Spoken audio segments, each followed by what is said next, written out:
Tell James and me your full name. Willie Fleming McIntosh Jr. And where did you grow up? In Marion, South Carolina. My father was pastoring there. He was a Baptist minister.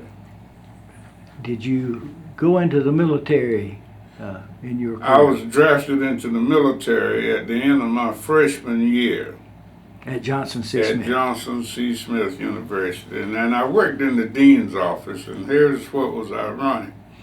He was on the draft board, and I pleaded with him to delay the draft, and I thought he would. And until one morning he walked in and said, "Congratulations, you have been drafted into the U.S. Army." I said, "Well, gee, thanks. I thought you had more pull than that on the draft board."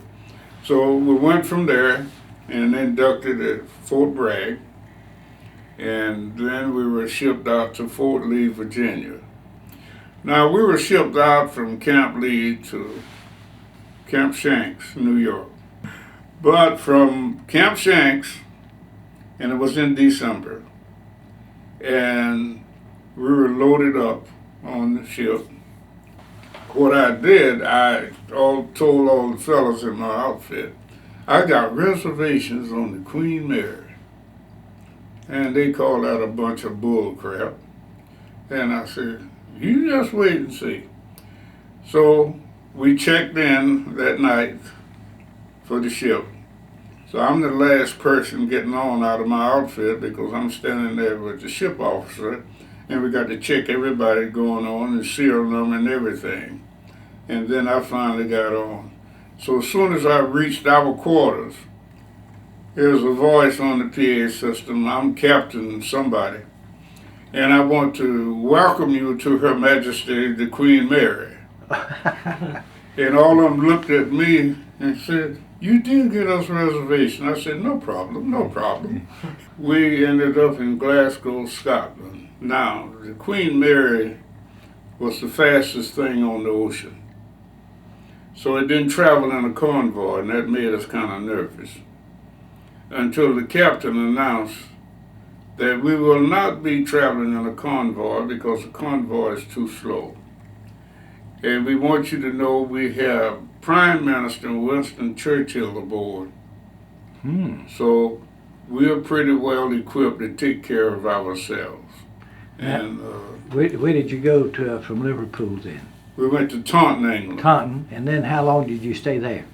It was only several months, and then we got transferred over into France and up into Reims, France, which was the headquarters for the European Theater of Operation. So we were only 4 blocks from General Eisenhower's headquarters. And one of the interesting things there was the black market, which was all over France. Now let me explain that black market to you. A carton of cigarettes costs 55 cents in the PX.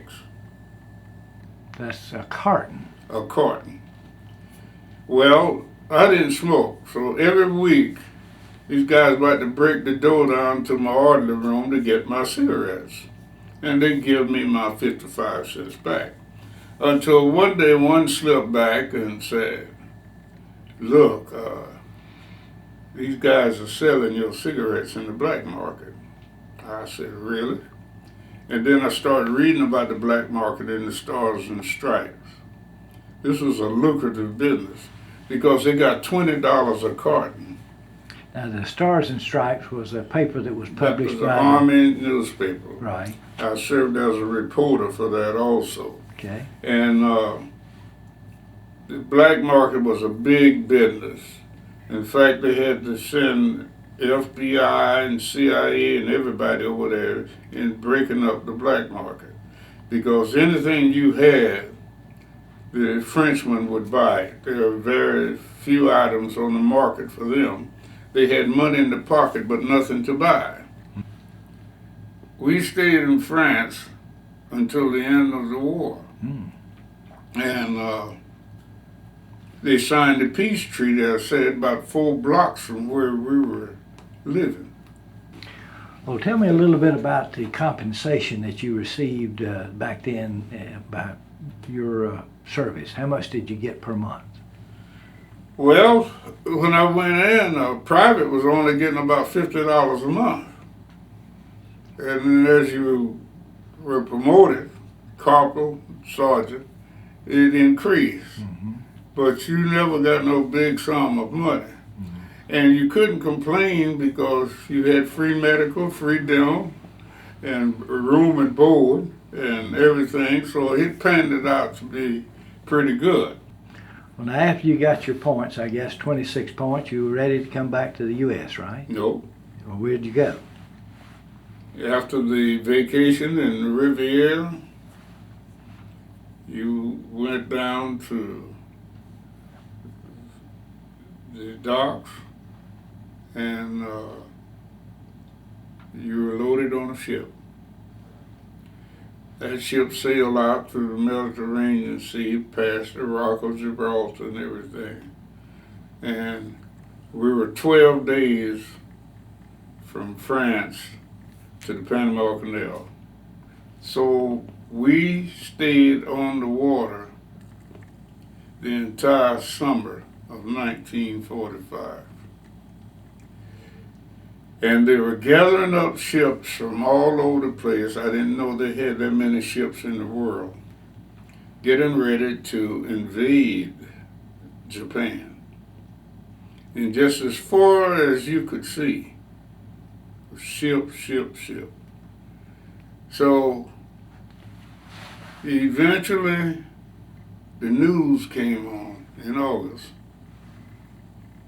saying that an atomic bomb had been dropped on Japan. Nobody on the ship knew what an atomic bomb was.